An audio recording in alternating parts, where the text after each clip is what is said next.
Terdapat istilah penyakit keturunan yang disebut juga sebagai penyakit warisan orang tua.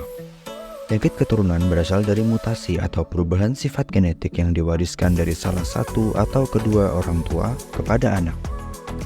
Penyakit keturunan umumnya sulit atau bahkan tidak dapat dicegah. Orang yang tampaknya sehat bisa saja memiliki penyakit keturunan atau beresiko menurunkan kelainan genetik pada keturunannya.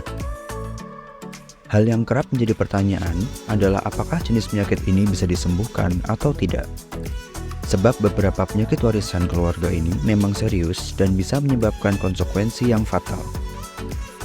Ketika lahir, seorang anak membawa gen atau DNA dari orang tuanya. Artinya, apapun kondisi DNA tersebut juga akan terbawa. Orang tua yang memiliki DNA dengan risiko penyakit tertentu otomatis menurunkan risiko yang sama kepada anak. DNA itu bisa berasal dari salah satu ataupun kedua orang tua. Anak umumnya akan memiliki gen yang lebih kuat dari salah satu dari orang tuanya. Namun ketika orang tua mengidap penyakit tertentu, anaknya tidak otomatis akan menderita penyakit yang sama. Ada kemungkinan risiko itu tidak muncul karena orang tua hanya menjadi pembawa atau carrier DNA dari kakek dan nenek. Jadi penyakit genetik bisa saja baru muncul dari kakek ke cucu atau ke cicit.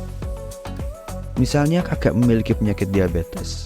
Ternyata ayah tidak menunjukkan gejala diabetes karena rajin menjaga gaya hidupnya yang sehat.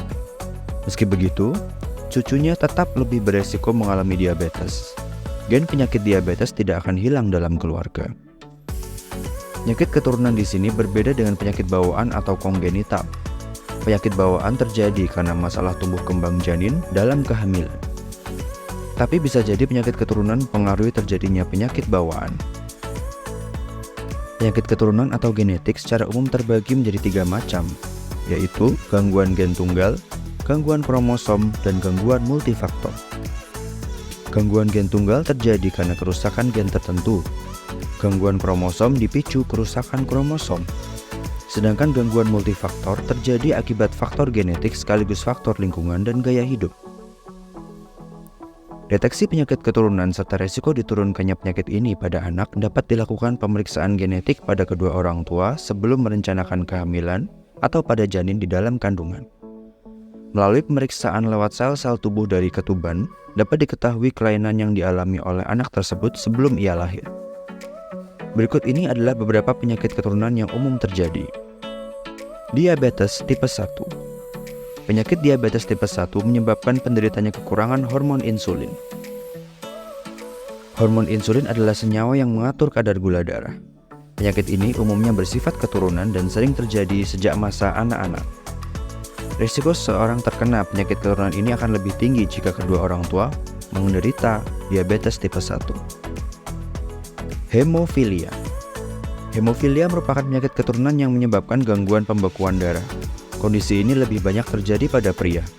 Pada kondisi normal, faktor-faktor pembekuan darah akan bekerja untuk membuat darah membeku saat luka atau perdarahan. Namun, pada penderita hemofilia, tubuhnya akan kekurangan faktor pembekuan darah sehingga dibutuhkan waktu lebih lama untuk menghentikan perdarahan. Thalassemia. Penyakit keturunan ini adalah penyakit yang menyerang sel darah merah, yaitu menyebabkan hemoglobin atau senyawa pengikat oksigen dalam darah terbentuk tidak normal. Kondisi ini membuat hemoglobin dalam sel darah penderitanya berkurang, sehingga oksigen sulit diedarkan ke seluruh tubuh. Anak yang lahir dengan thalassemia berat kebanyakan meninggal saat dilahirkan. Alzheimer. Penyakit Alzheimer merupakan gangguan otak yang membuat seseorang mengalami pikun parah, serta mempengaruhi kemampuannya untuk melaksanakan kegiatan sehari-hari. Penyakit ini biasanya mengenai orang tua berusia di atas 60 tahun, tapi tidak menutup kemungkinan untuk terjadi pada orang yang lebih muda. Kanker. Kanker bisa terjadi bukan hanya karena kebiasaan hidup yang kurang sehat, tetapi faktor genetik yang ikut meningkatkan resiko terjadinya penyakit ini. Hanya saja, kanker yang murni diwarisi oleh faktor genetik jumlahnya sedikit, yaitu sekitar 5-10% dari seluruh penyakit kanker. Penyakit jantung.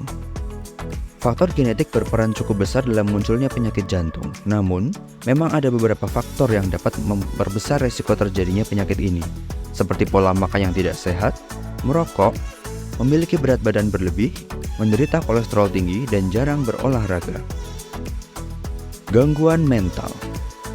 Orang yang menderita gangguan mental seperti depresi, gangguan bipolar, skizofrenia, autisme, dan lain-lain, kemungkinan besar memiliki orang tua atau saudara yang juga menderita gangguan serupa. Meski demikian, gangguan mental ini juga bisa terjadi pada orang tanpa riwayat penyakit serupa di dalam keluarganya.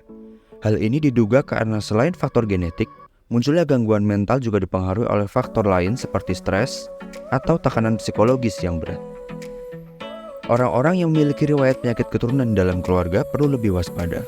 Walaupun kebanyakan penyakit keturunan tidak dapat dicegah, namun resikonya dapat dikurangi. Oleh karena itu, lakukanlah pemeriksaan kesehatan rutin ke dokter. Anda juga dapat melakukan pemeriksaan genetik atau tes DNA sebelum menikah dan merencanakan kehamilan untuk mendeteksi secara dini kemungkinan adanya penyakit keturunan yang bisa diwariskan kepada anak. Pemeriksaan genetik memang membutuhkan waktu dan dana sehingga perlu adanya kesepakatan bersama antar pasangan bila ingin melakukan cek. Terima kasih.